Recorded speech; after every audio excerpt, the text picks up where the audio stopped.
पाराशनार जाने वाले हुकूमती वफ्द के हेलीकॉप्टर पर फायरिंग। अभी तक ये मालूम नहीं हो सका कि फायरिंग करने वाले लोग कौन थे। किसी दहशतगर्द तंजीम ने रिस्पॉन्सिबिलिटी ली है।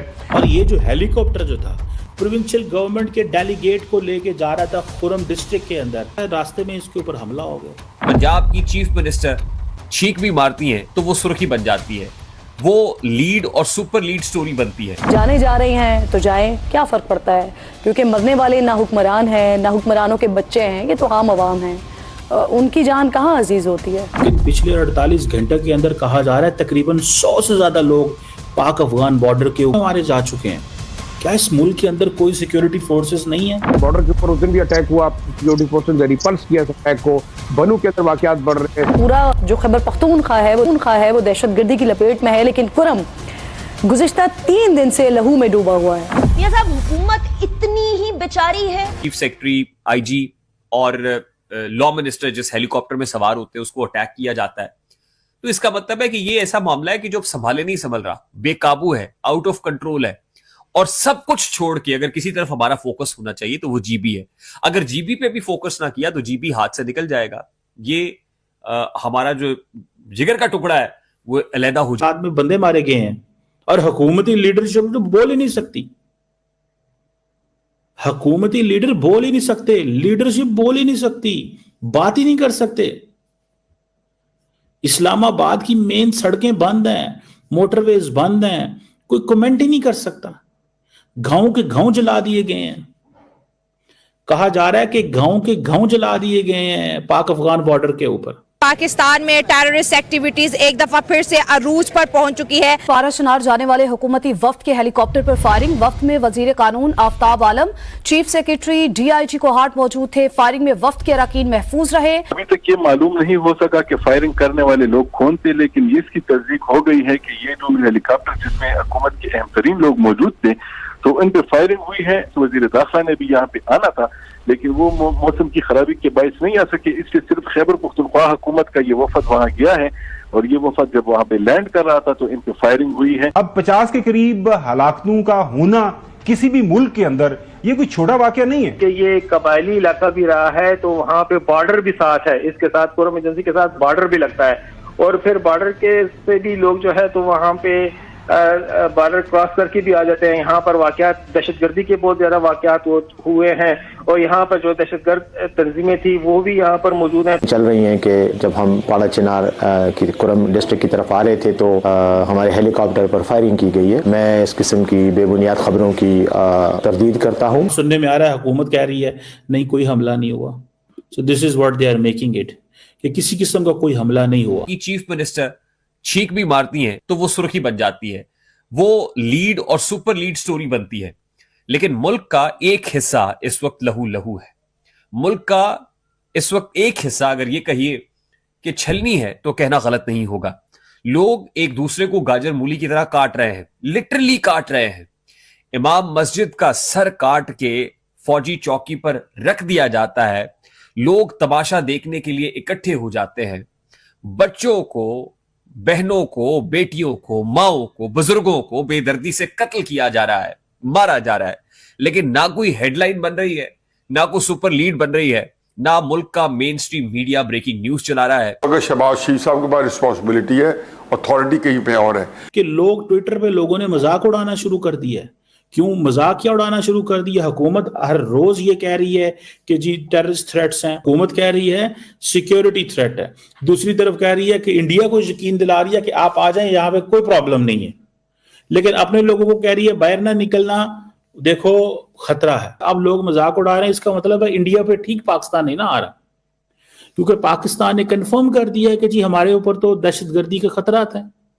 बहुत सारे जो दहशतगर्द हैं वो अफगानिस्तान से पाकिस्तान में एंटर हो चुके हैं। हर कोई डर रहा है। नेशनल सिक्योरिटी जो है वो एक इशू बन गया है। जब हमने मुआहदे किए टीटीपी के साथ या दहशतगर्दों के साथ तो उन्होंने फाइट बैक किया, उन्होंने दोबारा से पलट के वापस आए और यही हो रहा है।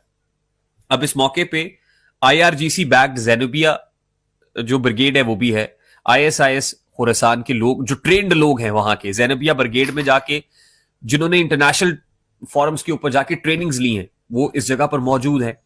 दहशतगर्द एलिमेंट्स यहां पर मौजूद हैं। क्या इस मुल्क के अंदर कोई पुलिस नहीं है? क्या इस मुल्क के अंदर कोई लॉ एंड ऑर्डर नहीं है? उधर खैबर पख्तूनख्वा जहां पे इमरान खान की हुकूमत है, वहां पे देखा जाए वो सारा टाइम ये तो सोच रहे हैं कि हमने चढ़ाई करनी है मरकज के ऊपर, हमने इस्लामाबाद में जाके जल से जुलूस निकालने हैं, हमने लोगों को कहना है आओ इस्लामाबाद इकट्ठे हो जाओ, लेकिन अपने सूबे के अंदर 100 लोग मारे गए हैं। मुझे तो इस चीज की समझ नहीं आ रही कि पाकिस्तान के अंदर पाकिस्तान की जो लॉ एनफोर्समेंट एजेंसीज हैं, जो पुलिस है, वो कर क्या रही है। जय हिंद दोस्तों, स्वागत है आपका हिंदुस्तान की दहाड़ चैनल में। तो दोस्तों, जैसे कि आपने वीडियो में देखा, आज जानते वीडियो के बारे में। पाकिस्तान के खैबर पख्तूनख्वा के कुर्रम ज़िले में ज़बरदस्त सांप्रदायिक हिंसा भड़क गई है। इस हिंसा में अब तक 80 से ज़्यादा लोग मारे जा चुके हैं, 150 से ज़्यादा लोग घायल हो चुके हैं। न्यूज़ एजेंसी के मुताबिक कुर्रम में कई महीनों से शिया और सुन्नी के बीच टकराव होता रहा है। इस कारण 300 से ज़्यादा परिवार यहां से पलायन कर चुके हैं। शिया और सुन्नी के बीच यह हिंसा पिछले गुरुवार से शुरू हुई थी। तब ये शुरू हुआ जब शियाओं के एक काफिले पर गोलीबारी हुई। इस गोलीबारी में 40 से ज़्यादा शियाओं की मौत हो गई थी। इसके बाद से ही कुर्रम में शिया और सुन्नी के बीच खूब खून खराबा जारी है। दर्जनों मौतों के बाद रविवार को दोनों गुटों के बीच 7 दिन का सीज फायर हो गया। खैबर पख्तूनख्वा की सरकार ने एक हाई लेवल कमीशन बनाने का फैसला लिया है ताकि शिया और सुन्नी के बीच विवाद को सुलझाया जा सके। ये सारा खून खराबा 21 नवंबर से शुरू हुआ। शियाओं को ले जा रही 200 गाड़ियों पर घात लगाकर हमला किया गया। शियाओं का ये काफिला पेशावर से पारा चिनार जा रहा था। इन पर कुर्रम जिले के बेगन टाउन पर हमला हुआ था। पाकिस्तानी अखबार के मुताबिक काफिले पर घात लगाकर 4 तरफ से हमला किया गया था। इस हमले में बचे 14 साल के मोहम्मद ने बताया कि आधे घंटे तक हमला होता रहा। अजमीर हुसैन उन लोगों में थे जो इस हमले में घायल हो गए थे। उन्हें इलाज के लिए अस्पताल लाया गया था। अचानक गोलीबारी शुरू हो गई। उन्होंने बताया कि 5 मिनट तक गोलीबारी होती रही। पिछले हफ्ते शुरू हुई इस हिंसा में 82 लोगों की मारे जाने की खबर है, जबकि 150 से ज़्यादा लोग घायल हुए हैं। एक अधिकारी ने बताया है कि मारे गए लोगों में 16 सुन्नी और 66 शिया है। हिंसा के बाद तकरीबन 300 परिवार पलायन कर चुके हैं। उन्हें पेशावर के हंगू में रखा गया है। अफगानिस्तान की सीमा से लगने वाले कुर्रम ज़िले में सांप्रदायिक हिंसा का लंबा इतिहास रहा है। यहाँ अक्सर शिया और सुन्नी के बीच ज़मीन विवाद को लेकर तनाव बना रहता है। इसी साल 12 अक्टूबर को दोनों गुटों के बीच हिंसक झड़प हुई थी। दोनों के बीच गोलीबारी भी हुई। इस हिंसा में 2 महिलाओं समेत एक बच्चे की मौत और 15 लोगों की और मौत हो गई। 21 नवंबर की इसी गोलीबारी हमले का बदला लेने के लिए हुई थी। कुर्रम जिला कबलाई इलाका है। 2023 का यहाँ तक की अनुमानित आबादी 7.85 लाख के आसपास थी। इनमें से 99 तुरी बंगश जैसमुत और परचमकनी जनजाति है, जबकि बाकी सुन्नी है।